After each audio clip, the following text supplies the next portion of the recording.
Welcome to another edition of the Timeshare Tapes. I'm your host, Brock Cannon, a very unlikely insider who works in the timeshare exit law attorney. Yes, I work for a team of attorneys that gets people out of these life-binding timeshare contracts. The companies that I work for will remain anonymous because the purpose of this podcast is not about providing legal advice. It's not about even so much as the ins and outs of how it all works, but it's more about telling some of the absolutely egregious, dramatic, outrageous, and oftentimes humorous stories that I hear every single day as my phone rings off the hook constantly. My text messages blow up. There's no end to it, man. These poor people out there are taken advantage of, and the purpose of this podcast is to not only entertain with some of the dark secrets that happen out there in the timeshare industry, but to also provide a glimmer of hope for those that might be stuck, and just knowing that there's a safe space to listen to your story. And if you've got a story to tell, reach out to me. You can email me in the link below. So let's get into it. A little bit of interesting stuff this past week. So I want to talk about credit card coercion today, how these timeshare salespeople often slam people into their co-sponsored company credit cards for the purpose of getting larger down payments, and not only trapping people in a loan, but really just bypassing any type of financial eligibility and just saying, hey, we're gonna go ahead and get you into a credit card. So we're gonna talk a little bit about that. I'm gonna also talk about some usage issues that are really common and why the timeshare companies actually don't care if you can't find anything in terms of booking your vacations, and why it benefits them no matter what. So let's get into this. If you are either stuck in a timeshare, if you enjoy these stories, go ahead and please subscribe. This is a new channel, new podcast, so support is greatly appreciated. And if you know someone stuck in a timeshare, feel free to share this podcast with them. If you're stuck in a timeshare, you've got a story to tell, I would be happy to hear it. My job is constantly entertaining. I hear thousands of stories year over year about all of these situations, and it is never a dull moment, to say the least. So keeps my job interesting, but again, the purpose is to kind of educate here. It's not to give legal advice, because I'm not an attorney. That's the job of my attorneys that I work with to do, but just to simply entertain and delight. So without further ado, a couple of stories that stood out to me this past few days. I had a woman from Miami call, and she ended up getting roped into a timeshare with a company called Worldmark out in Las Vegas, Nevada. Las Vegas, Nevada is not only known for gambling and the Strip and all the entertainment of fabulous Las Vegas, but it's also very much a timeshare hub. There is an enormous amount of timeshare or vacation ownership in Nevada. And quite frankly, I would say some of the most egregious and hellacious stories around misrepresentation often come out of these Las Vegas-based resorts. So it's kind of the Wild West out there. Anything goes due to Nevada state laws. People being able to drink alcohol as they walk around on the Strip. People often literally go into these presentations intoxicated. And these timeshare salespeople just really don't care. They often take advantage of it. I've heard stories of them offering additional alcohol, providing alcohol in celebratory toasts after they've purchased.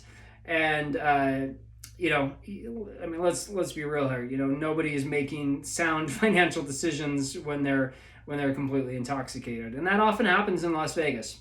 It also happens in Mexico-based timeshares as well. But that's a whole other story for another time.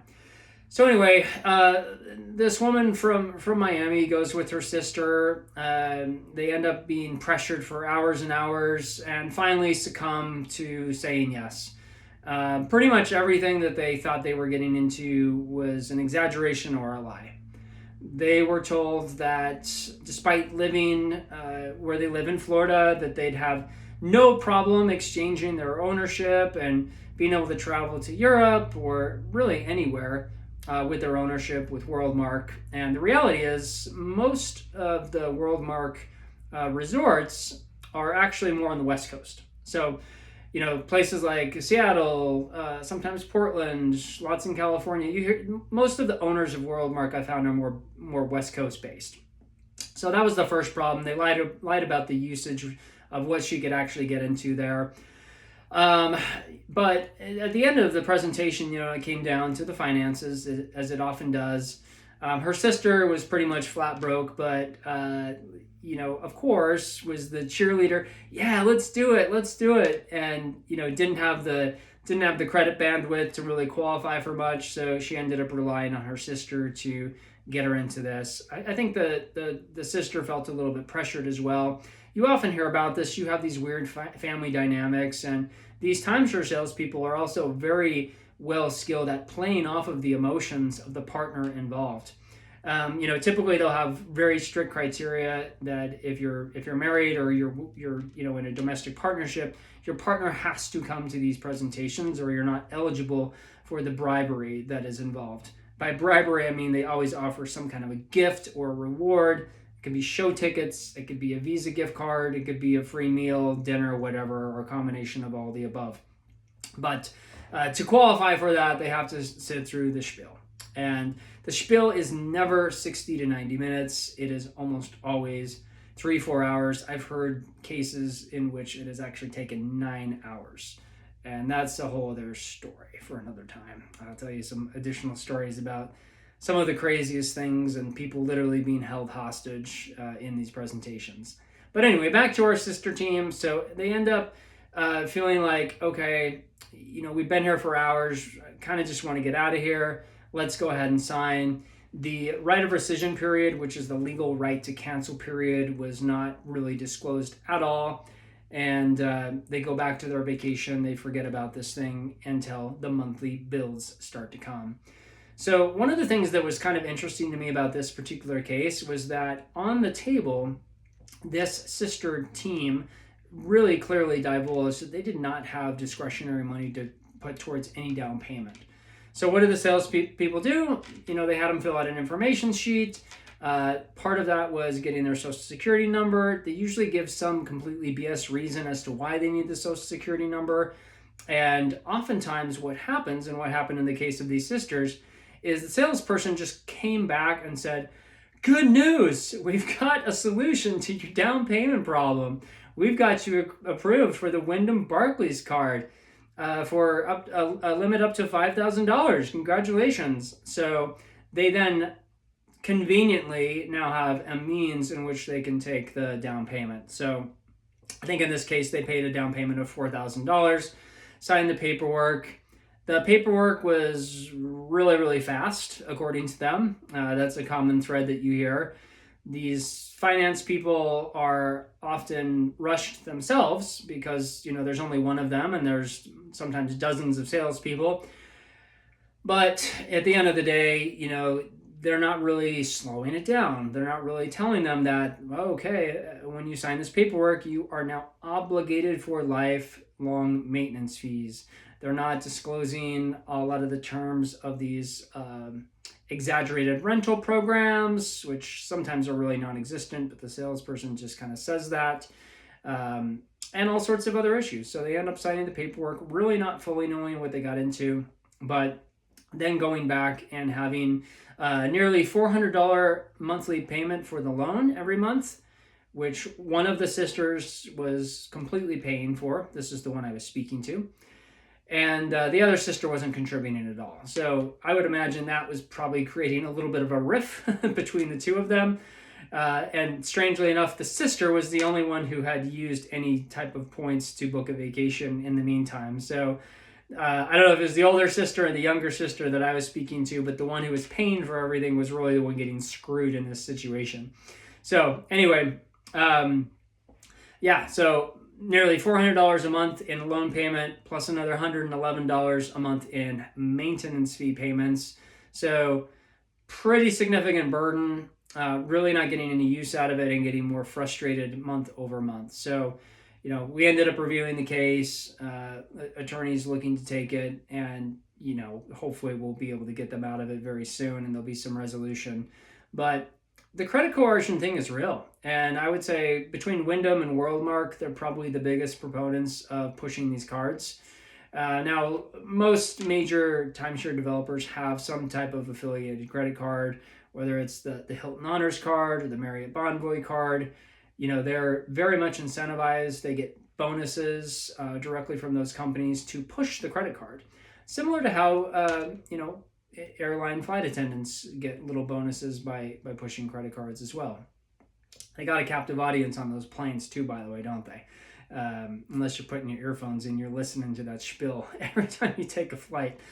Anyway, so this is a real problem, though. This unauthorized pushing of credit cards without their permission. They're not, in most cases, telling them that they're running their credit, putting a hard inquiry on their credit report. Now, this particular case was really egregious because this woman who I spoke with, who is from Miami, actually told them right up front. She said, I am in the process of about to buy a house. I'm probably buying in the next 3 to 4 months.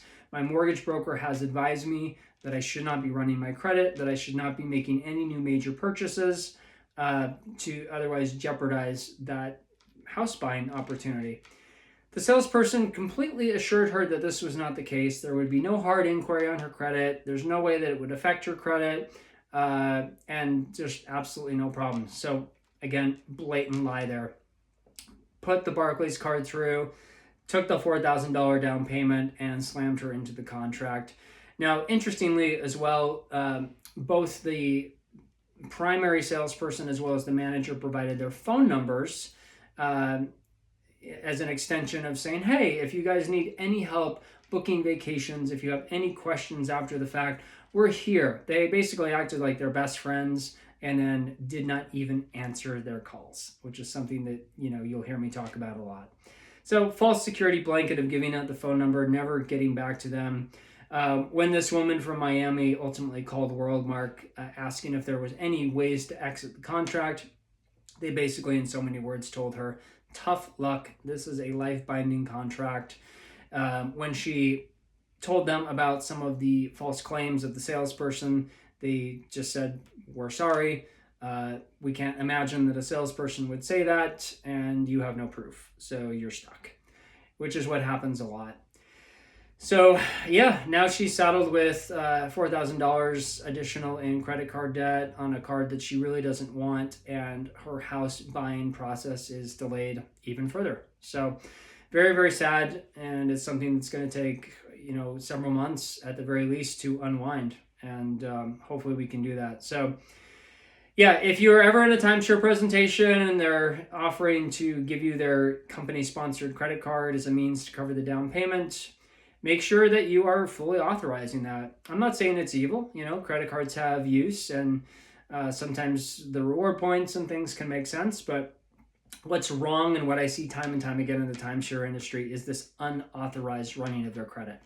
It's very, very, very common. And so, yeah, it's a real issue. So that's the story there today. The last one I'll wrap up with is just, this continual upgrade trap that happens with most of these resorts. It seems like these owners go in for what are called owners presentations, and they're pretty much high pressured every time they go on a vacation to sit through one of these presentations. Now, the people that are trying to get them into these owners presentations are often incentivized. They might be the concierge at the front desk, a number of positions at these timeshare resorts themselves are incentivized to get the owners into the owners' presentations.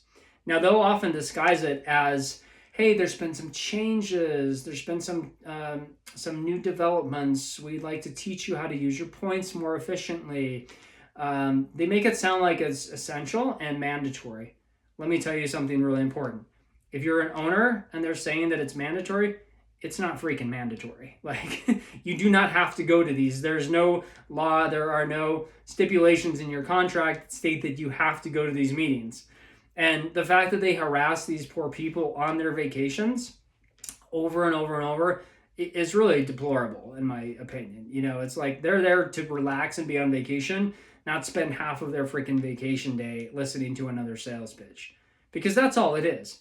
these owners' updates are nothing more than disguised sales pitches to get them to buy more points. And, these owners are frustrated. And, the gall that these salespeople have to, not really address their real concerns, because these owners will often go in and say, hey, I've been trying to book something. I've been going 12 to 14 months out. I can't get anything with my points. So the timeshare salespeople will often do one of two things. The first thing they'll say is, oh, well, it looks like you purchased originally at this resort. Maybe it was Branson. Maybe it was in Florida. Maybe it was, wherever. They will place the brunt of the blame on the original salesperson. Oh, well, they should never have put you into that contract or deeded you here. They did you a real disservice by selling you this points package, and they should have known that you weren't really going to be able to book much with that amount of points. They really did you a disservice. So they'll basically just throw the other salesperson under the table. And then number two, they'll come in with the solution, and hear me really closely here. The solution is always, you need to buy more points. Like every single time. You don't have enough points. They did you a disservice. So what? And then the pitch comes, and if you have this amount of points, you'll be able to book this. You'll have priority booking. You'll be in the next tier up, the gold level, the platinum level, whatever the hell they call all their levels. You'll be able to do that. And that's always the answer to the problem. Buy more points. And it's a pressure cooker, and it's a total manipulation tactic. And I just had a couple today that was high pressured, multiple contracts later, and now in their 70s, carrying an $80,000 debt because of this stupid timeshare upgrade that they were high pressured into in like Tennessee or somewhere. And they now are struggling. It's a financial burden. Their payment is $1,200 per month. And they're good people, man. These were good people. Like they've got an equine therapy business where they help veterans, they help, kids who have trauma. It's an actual ministry and a nonprofit. And, they're trying to put their resources into that. And here they are saddled with a $1,200 a month payment, and still at the end of the day, really can't get the vacation time that they want. So it's super frustrating. It's manipulative. If you're an owner of a timeshare company, just stop going to these presentations and tell them that you don't have to go. And, it's just a real mess. So anyway, those are my stories for today. I hope these have been helpful. I hope these have been entertaining. A couple of things just to keep in mind if you're in that situation or someone in that situation. If you want professional help and just want an opinion on how to get out of these types of messes, or someone, again, send me an email below. We'll see what we can do to review the situation and get you out of the mess. The attorneys will be the ones getting you out of the mess. I'm just here to listen. So if you got a story, share it with me. I hope you guys have a good day. Stay out of timeshares. Timeshares suck. And I'll talk to y'all later.